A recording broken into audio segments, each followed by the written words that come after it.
Okay, I just want to do a really fast review on the least common denominator, also known as the least common multiple. This skill right here that we use all the time in finding the LCD or the LCM, those two mean exactly the same thing. LCD, least common denominator, LCM, least common multiple. Some books use one term exclusively, other books use the other term exclusively. I've used both types of books, so I will probably mix them up with not even thinking. But let's actually look first at what the LCM or LCD is.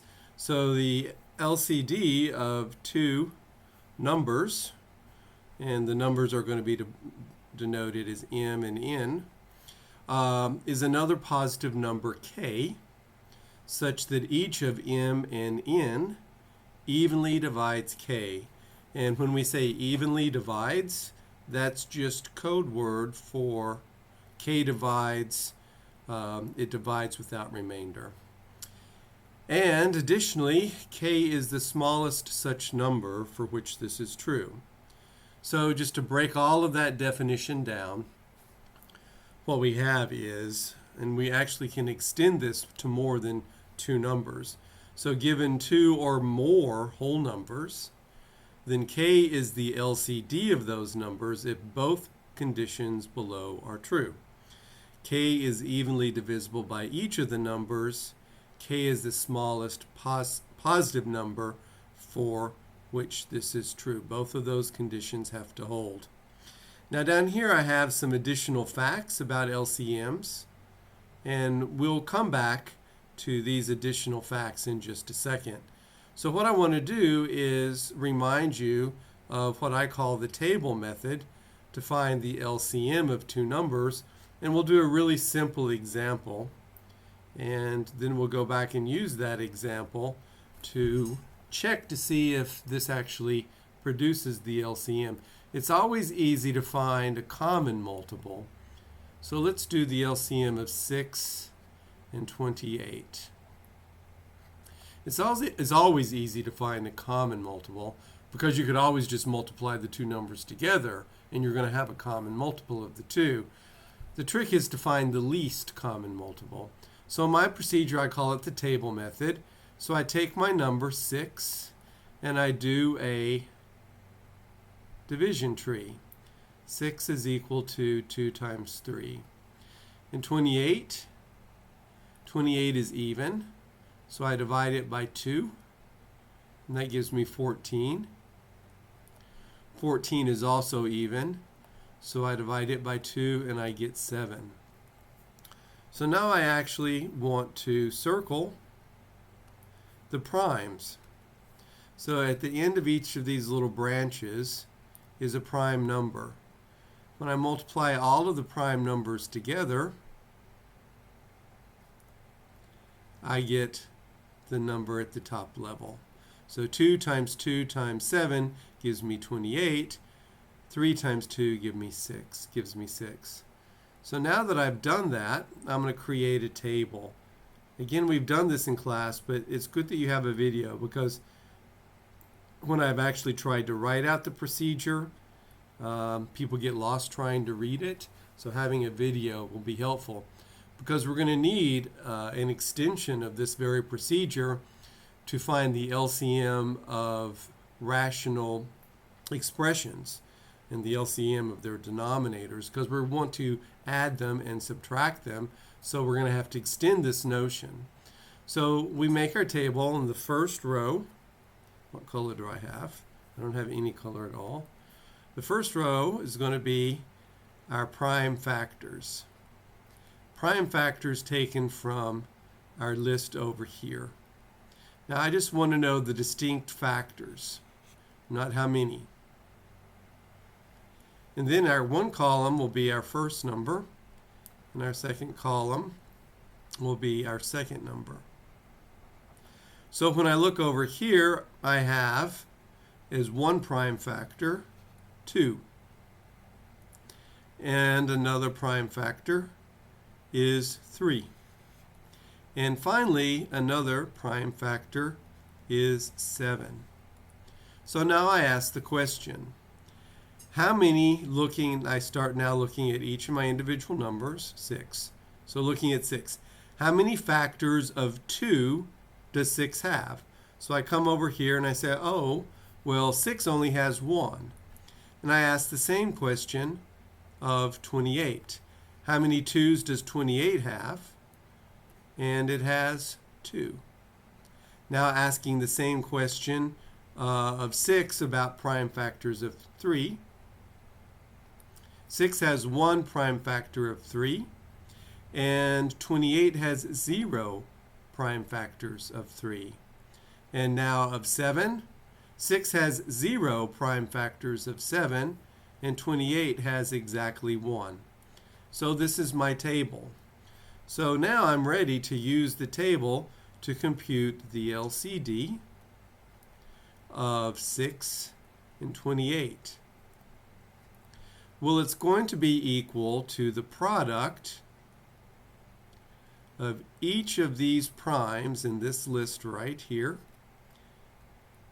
raised to a power.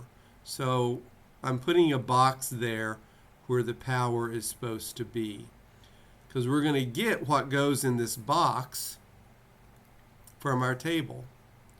So I come over here and I look at my table, and to find the number that goes in the exponent slot for 2, I look at the row corresponding to 2 and I choose the largest number.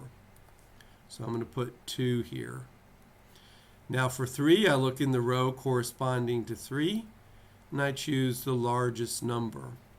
And for 7, I look into the row corresponding to 7 and I choose the largest number. So now I can just directly calculate the LCD of 6 and 28 by this formula. So this is 2 squared, that's 4, times 3 to the first power, which is 3, times 7 to the first power, which is 7. So this is equal to 12 times 7, which is equal to, is that right? 12 times 7? No, I did not remember. 14, 1, yeah, it's equal to 84. So my LCD is equal to 84. And it's easy to check that 84 is evenly divisible by 6, and that 84 is also evenly divisible by 28. So it satisfies all of my criteria. So let's do one more example. This is just a review. And let's use it to find the LCD of 2 numbers. 3 numbers, actually. Let's find the LCD of 30, 100, and 180. So again, the very first thing I do is I make a factor tree. So 30 divided by 2, it's even, so if it's even, I always divide it by 2 first. 30 divided by 2 is 15. Now an obvious factor of 15 is 5, so 15 divided by 5 is 3. And that's all of the prime factors. 2, 5, and 3 are all prime. 100, well, it's divisible by 2, so let's go that route. That's an easy division. Well, 50 is also divisible by 2. And 25 is divisible by 5. So here I have my prime factor list of 100. And now let's do 180. Again, 180 is easily divisible by 2. And that gives me 90. 90 is also easily divisible by 2. And that gives me 45. 45 is easily divisible by 5, and that gives me 9. And now 9 is divisible by 3 and 3. So this gives me my list of prime factors for each of my numbers. Now, I know some of you know how to do this and you do it differently, and go ahead and continue to do it differently, but it would probably be helpful that you also at least be aware on how to use this method. And the reason being is, I'm going to make this a little bit smaller to give us some more room. The reason being is we're going to use an extension of this method to find the LCD of rational expressions. And I actually came up with the method I'm using right now. It's because it makes finding the LCD of those rational expressions a lot easier. So, change colors. We'll go back to yellowish. I don't know which color you prefer, but yellow seems to work. So prime factors.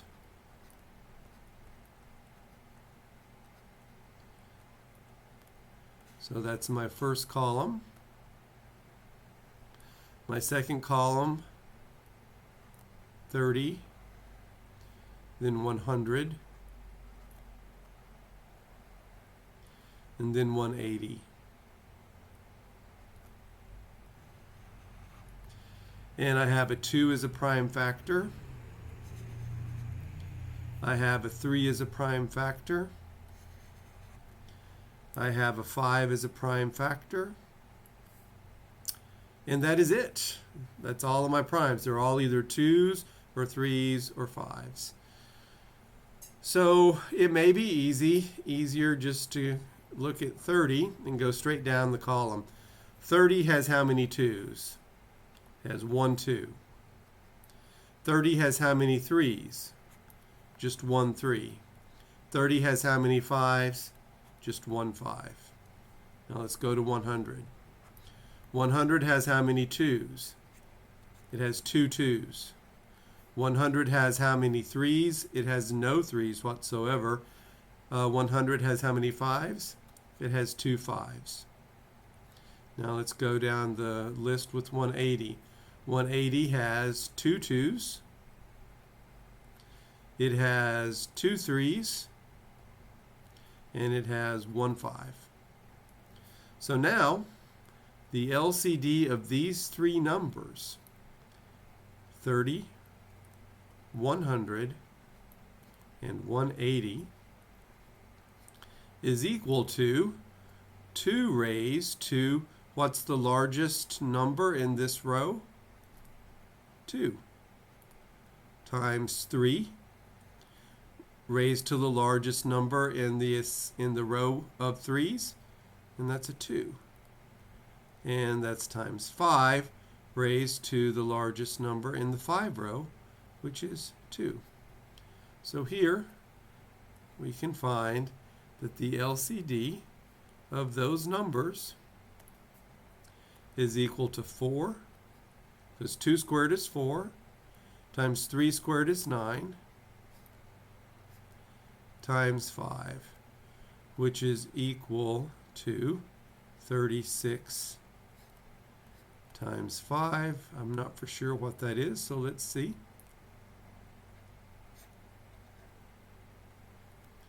It's equal to, can't be 180. Oh, sorry. How did I know it could not be 180? I caught my error. Why did I put 5 there? It's supposed to be 25. 25 times 25. So this is going to be 180 and 72, 0, 0, oh. It's going to be 900 is equal to 900. And you can check that 900 is evenly divisible by 30. It leaves no remainder. That 900 is evenly divisible by 100, leaves no remainder. And that 900 is also evenly divisible by 180. It leaves no remainder. So what that means is I've easily satisfied the first of our criteria.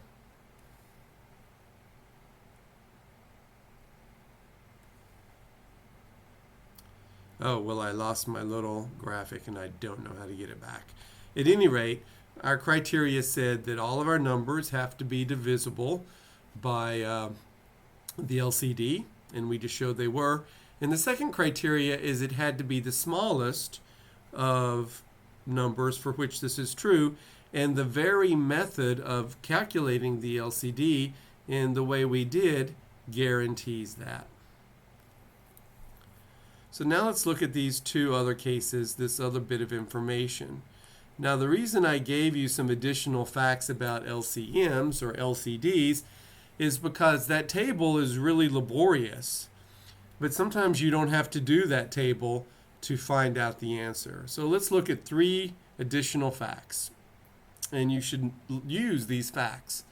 So the first tells you that the LCD always exists and it's greater than or equal to 2 different numbers. So it's either, so let's just read it here. The LCD of M and M always exists and is greater than or equal to the larger of the 2 numbers, N or M, denoted by max MM. So max means it's the maximum value or the maximum of M or N. Oh, that should say and. Indeed, should say and. Let's add an and in there. And, can't even see it, is always less than or equal to the product of M times N. I don't know if that's just in the original or what. Whatever, there's 2 typos there.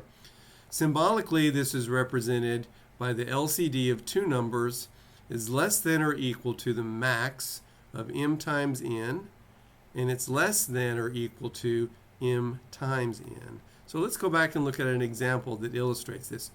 Earlier, we found that the LCD of 6 and 28 turned out to be, what did that turn out to be? It's going to be, I didn't write it down and we just calculated it. It turned out to be 84. So it turned out to be 84.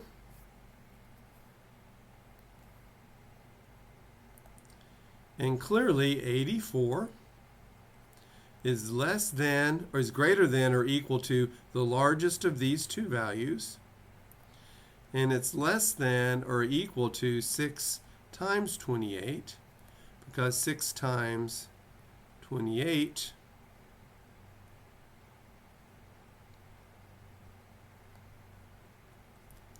is 1. 6 times 2 is 12, is 168. So it always holds. So we know that the LCD exists and it's always between those 2 numbers.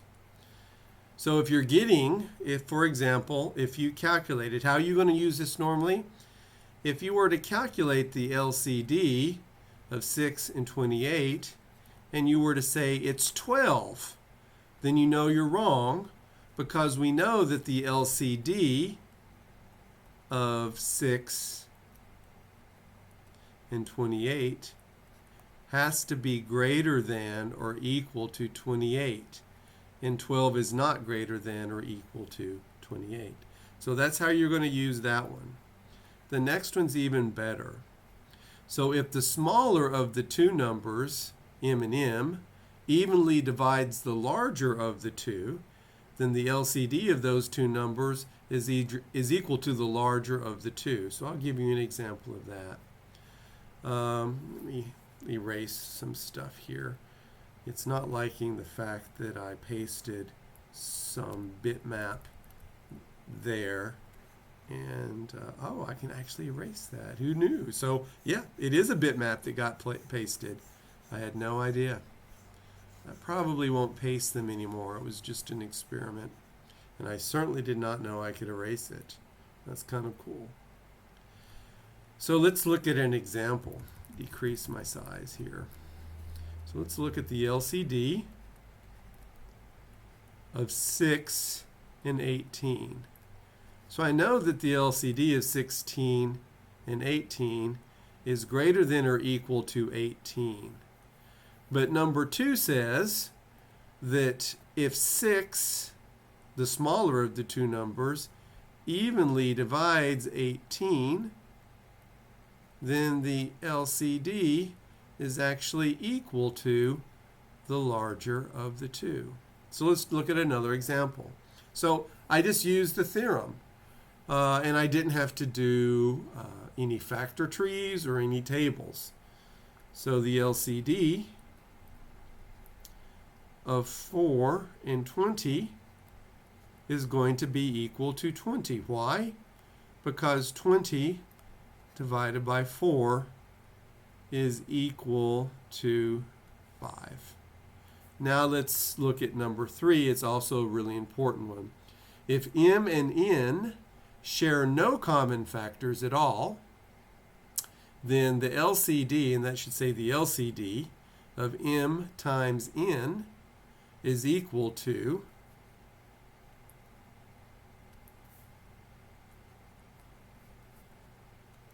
the product of the two. So that should say, not what I wanted. I don't know, did I? Should say the LCD. I thought these were fixed before I regenerated this PDF. There we go. So back to my color. So let's look at an example. So the LCD of 3 and 5. Well, 3 and 5 share no common factors whatsoever. They're both prime.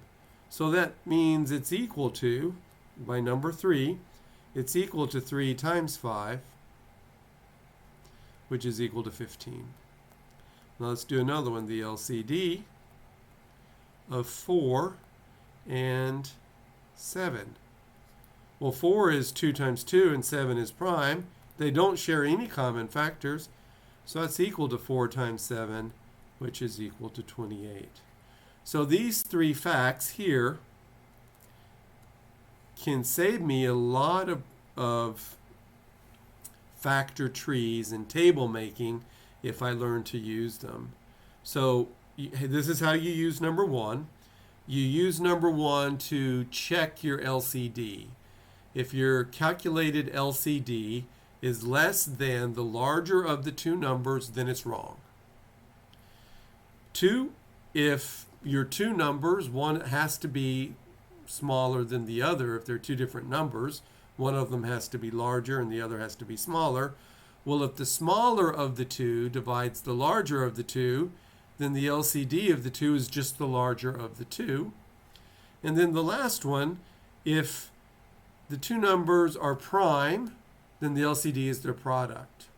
If the two numbers, if one is even and the other is odd, then you would have to check, do they share any common factors? But you can't just use the fact that if one's even and the other is odd, then it's their product. And I'll give you an example.